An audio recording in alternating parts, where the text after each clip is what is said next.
chamber of the choir, and they might hate this or they might just love this. I'm not sure.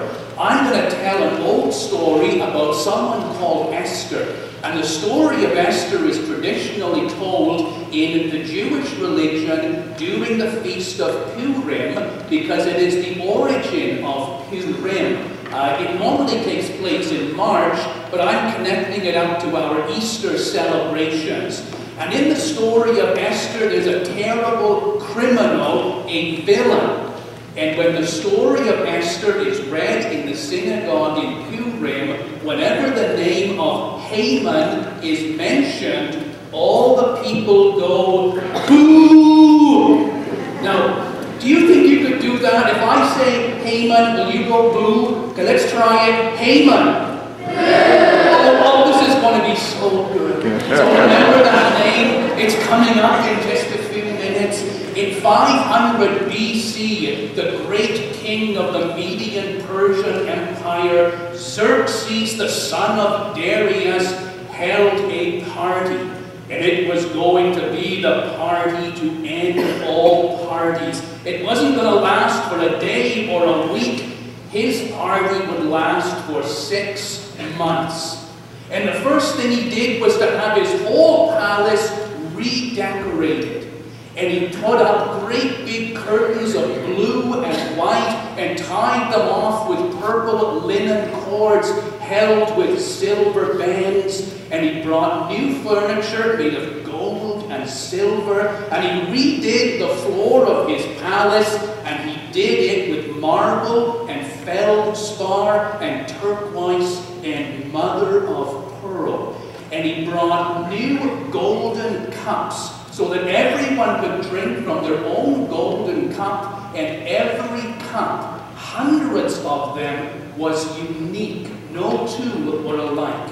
So imagine the palace done up in blue and white and gold and silver. And do any of you watch the decorating shows? I know you. Do you watch How Not to Decorate on Sunday afternoon? Oh, we have some fans. And I'm sure that Colin and Justin would see that and say, oh, this is smashing. This is fantastic. I love it. And he invited the people, and they came by the hundreds. And the wine began to flow, and there was no limit on how much you could drink at Xerxes' party.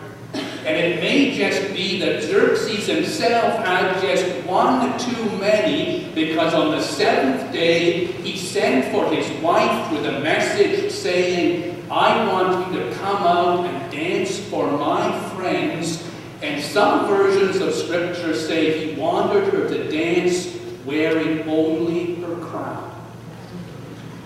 And Vashti, the queen, got the message, and she sent a message back saying, are you nuts? Or words to that effect. And when Xerxes heard that his wife was disobeying him, he was so upset, he called his advisors and said, what are we going to do? My wife has disobeyed me. And the advisors said, this is a terrible thing, because if you let Vashti disobey you, then soon all the wives in Persia will be disobeying their husbands.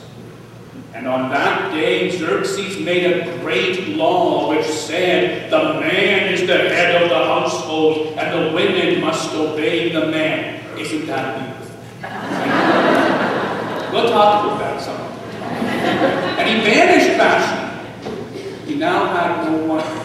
And his brilliant advisors came up with the plan of having a beauty contest and bringing in all the beautiful young women in the Median Persian Empire, and whoever won the contest could be the wife of this drunken moron. I think a good premise for reality TV. I think it's been done. My goodness.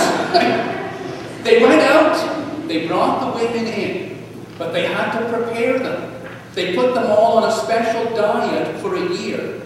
And the Medes and the Persians had learned from Shadrach, Meshach, and Abednego a little while ago that a diet rich in vegetables and fruits and lots of water is the best diet.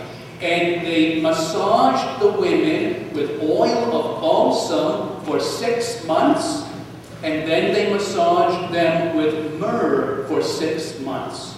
So I don't know what that does. I'm sure that their skin was very smooth, maybe a little bit greasy, I don't know. And the woman who won the contest, her name was Esther, or Hadassah in the original Hebrew, but we call her Esther in Scripture. She won. Wow, she must have been pretty excited. She got to marry Xerxes. Now this is who Esther was. Esther was a Jew. Esther's family had been murdered, and she had seen her own parents murdered by the soldiers of Xerxes.